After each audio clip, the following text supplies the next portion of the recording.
নমস্কার বন্ধুরা, ছোট্ট একটা মিনি ব্লগ নিয়ে আপনাদের সামনে আবার হাজির হলাম। নারকেলটা দেখে বুঝতেই পারছেন বেশ ভালোই বড় নারকেল। আমি প্রথমে ভেবেছিলাম যে বড় নারকেল হলেও কাঁচা আছে তো ভেতরে ছোট হবে, কিন্তু না, যখন আমি মানে ছাড়াতে তো খুবই কষ্ট হয়েছে, দেখতেই পাচ্ছেন। তো ছাড়িয়ে যখন দেখলাম যে না, নারকেলটাও ভেতরে ভালোই বড় হয়েছে, তো মনে তো ভীষণ খুশি। তো অনেক দিন ধরে নারকেল কুড়ানি দিয়ে মুড়ি খাওয়া হয়নি, তা আজকে সেটাই খাবো বলে ঠিক করেছি। আর এই নারকেল নিয়ে একটা গল্প আছে, সেটা হচ্ছে মেয়ে এক মাঠে খেলা করছিল, তো মাঠের পাশে অনেকগুলো নারকেল গাছ ছিল। কোনো এক গাছ থেকে নারকেলটা হয়তো পড়ে মাঠের মধ্যে ছিল, তা আমার মেয়ে তুলে নিয়ে চলে এসছে। তো এবার কার বাড়ির কী বৃত্তান্ত জানি না, তবে মেয়ে নিয়ে এসছে যখন, ওখানে অনেক প্রতিবেশীরা ছিল, দেখেছে, তারা কিছু বলেনি।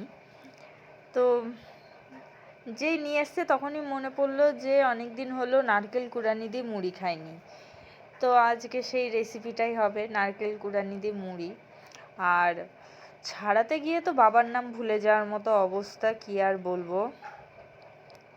সেই কোনো রকমে কষ্টে, আসলে কাঁচা তো, পুরোটা দেখলেনি, সবুজ ছিল গাটা, পুরো ভীষণ কাঁচা।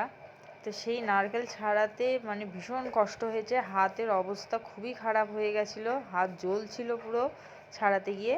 এই দেখেন নারকেলটা বেশ ভালোই বড়।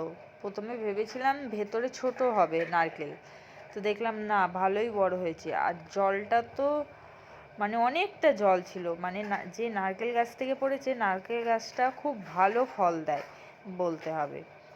তা আমি এখানে এই যে নোড়া দিয়ে ফাটিয়ে জল বার করছি, জলটা অনেকটা ছিল ভেতরে,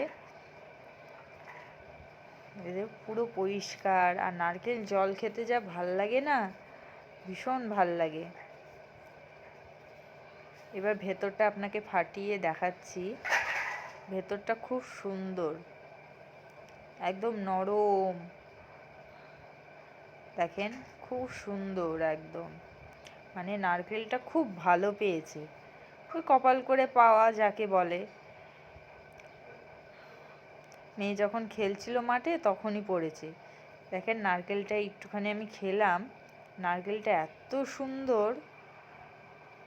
এবার এই যে নারকেলটাকে কুড়িয়ে নিচ্ছি ভালো করে, এই কুড়ানিটা দিয়ে মুড়ি মেখে খাওয়া হবে আজকে সন্ধ্যের খাবার। নমস্কার, আবার একটা নতুন ভিডিও নিয়ে আসবো।